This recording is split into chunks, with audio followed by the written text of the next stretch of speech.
দেশের সম্মান রক্ষার্থে ইরান তাদের বর্তমান দলের সবচেয়ে বড় তারকাকে বিশ্বকাপ দল থেকে ছুঁড়ে ফেলল। হ্যাঁ, এটাই ইরান।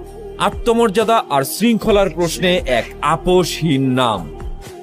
কিন্তু একবার ভাবুন তো, ক্রিকেট অথবা ফুটবলে পিক ফর্মে থাকা আপনার দেশের সবচেয়ে বড় তারকাকে বাদ দেওয়া হলো দেশের সম্মানে।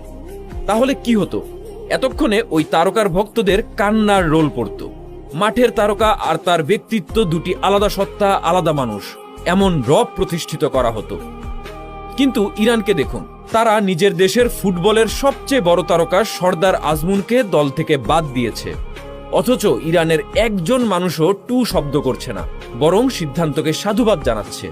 দেশের সম্মানের জন্য পুরো জাতি কাঁধে কাঁধ মিলিয়েছে।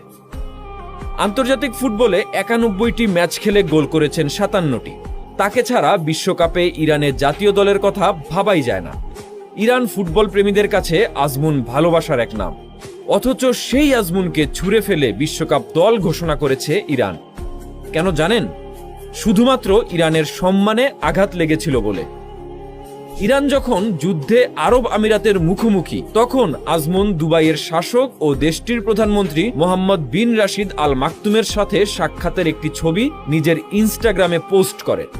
তাতেই পুরো ইরান ক্ষিপ্ত হয়ে ওঠে। এই ছোট্ট একটা কারণে জাতীয় দল থেকে বহিষ্কার করা হয় তাকে। বিশ্বকাপের প্রাথমিক দলে জায়গা দেওয়া হয়নি, বাদ পড়লেন চূড়ান্ত দল থেকেও। এমনকি ইরানের ভাইস প্রেসিডেন্ট তাকে দলে নেওয়ার আহ্বান জানালেও সেটা পাত্তা দেওয়া হলো না।